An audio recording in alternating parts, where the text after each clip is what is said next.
'79 সালে শহীদ রাষ্ট্রপতি জিয়াউর রহমান এই পল্লী চিকিৎসক প্রতিষ্ঠিত করেছেন।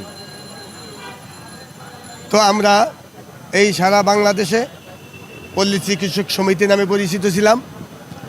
2008 সালে এই পল্লী চিকিৎসক এই জালিম ফ্যাসিস্ট সরকার ক্ষমতা আসার পর যেহেতু জাতীয়তাবাদী পল্লী চিকিৎসক এই পল্লী চিকিৎসক সংগঠন জিয়াউর রহমানের প্রতিষ্ঠিত বিদায় উনি এই পল্লী চিকিৎসকের ধ্বংস করার পায়তারা শুরু করেছিল। 2008 সালে আমরা জাতীয়তাবাদী পল্লী চিকিৎসক নামে একটা অ্যাসোসিয়েশন প্রতিষ্ঠা করি এবং 8 সাল থেকে আমরা সারা বাংলাদেশে জেলায় জেলায় কমিটি করে আমরা কেন্দ্র পর্যন্ত বিভিন্ন সংগ্রাম আন্দোলনে আমরা অংশগ্রহণ করেছি। আমাদের অনেক পল্লী, আমি নিজে সহ পল্লী চিকিৎসা আমরা জেল খেটেছি, মামলা খেয়েছি, এমনকি প্রেস ক্লাবের সামনে মানববন্ধন করার সময় আমরা পুলিশের হামলার শিকার হয়েছি। 8 সাল থেকে অদ্যাবধি পর্যন্ত আমরা মানব সেবায় নিয়োজিত আছি। আমরা আমরা ফেনীতে আমরা সেখানে ত্রাণের ব্যবস্থা করেছি। আমরা প্রত্যেকটা প্রোগ্রামে খুলনা প্রোগ্রামে ঢাকা প্রোগ্রামে আমরা পল্লী চিকিৎসক আমরা ক্যাম্প করে সেই প্রোগ্রামে চিকিৎসা সেবা ফ্রি চিকিৎসা সেবা প্রদান করে আসছি। মাঝে আমরা এরকম ত্রাণ দিয়ে আসছি।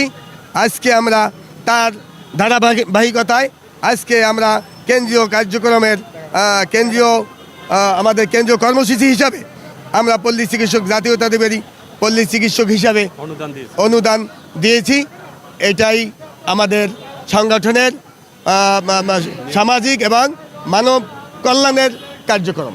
কেন আমাদের যে জালিম সরকার ছিল এই জালিম সরকারের নিয়ন্ত্রণ ছিল ভারতের তত্ত্বাবধানে। ভারত যা বলতো এই জালিম সরকার তাই করত।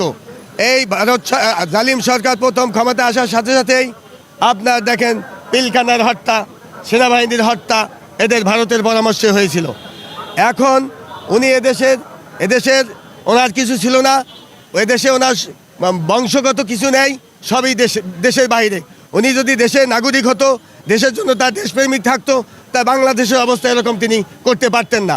উনি দেশটাকে ধ্বংস করার উদ্দেশ্যেই উনি ক্ষমতা দখল করেছিল। ক্ষমতা চলে গেছে, এখন উনি দেশ থেকে পালিয়ে অন্য দেশে গিয়েও সেই ক্ষমতা সেই দেশকে ধ্বংস করার পায়তারার জন্য এই বন্যার মানব সৃষ্টি বন্যা তৈরি করেছেন। জাতীয়তাবাদী পল্লী চিকিৎসক অ্যাসোসিয়েশন আমরা গোটা বাংলাদেশের নাই, আমরা ফেনী সহ 13টি জেলায় আমাদের পল্লী চিকিৎসকরা বিভিন্ন ত্রাণ কার্য পরিচালনা করে আসছে। আমরা তাদেরকে সহযোগিতা করছি যাতে করে ওই এলাকার নিপীড়িত নির্যাতিত মানুষের মাঝে ন্যূনতম চিকিৎসা সেবা আমরা প্রদান করতে পারি, সেই লক্ষ্য নিয়ে আমরা কাজ করতেছি।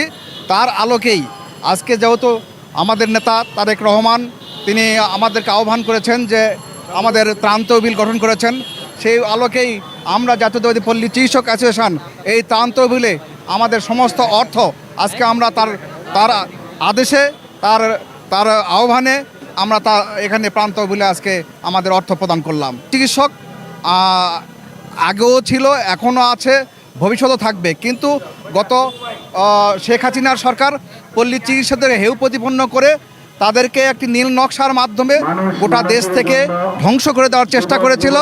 আমরা জাতীয়তাবাদী পল্লী চিকিৎসক অ্যাসোসিয়েশন এর তীব্র নিন্দা ও প্রতিবাদ জানিয়েছি, যার মাধ্যমে আগামী দিনে পল্লী চিকিৎসকরা বাংলাদেশের সকল পল্লী চিকিৎসা মাধ্যমে গোটা দেশের সাধারণ মানুষকে সকল মানুষকে আমরা চিকিৎসা সেবা প্রদান করে যাব।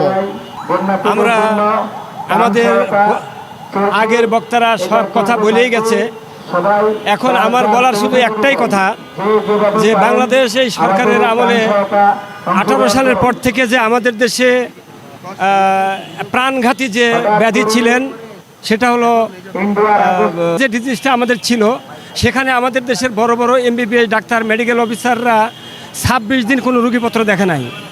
এই রুগীগুলো আমাদের পল্লী চিকিৎসকরা ডোর টু ডোর মানুষের পাশে গিয়ে মানুষের কাছে থেকে তারপরে এই চিকিৎসাগুলো তাদের নিজ খরচে দিয়েছে। যারা অর্থ দিতে পারছে তারা দিছে, যারা পারে নাই তারা আমাদের এই দেশের ডাক্তাররা নিজের অর্থায়নে তাদের প্রত্যেকের এই করোনা মহামারীর এই চিকিৎসার পার্শ্বে আমাদের এই পল্লী চিকিৎসক সমগ্র বাংলাদেশব্যাপী আমরা ছিলাম এবং বিভিন্ন দুর্যোগ আমরা মোকাবিলা করি এবং দুর্যোগের যারা দূর অবস্থায় থাকে তাদের পাশে আমরা থাকি, এটা আছি এবং আমাদের পরবর্তী প্রজন্ম থাকবে, এটা আমি আশাবাদ ব্যক্ত রেখে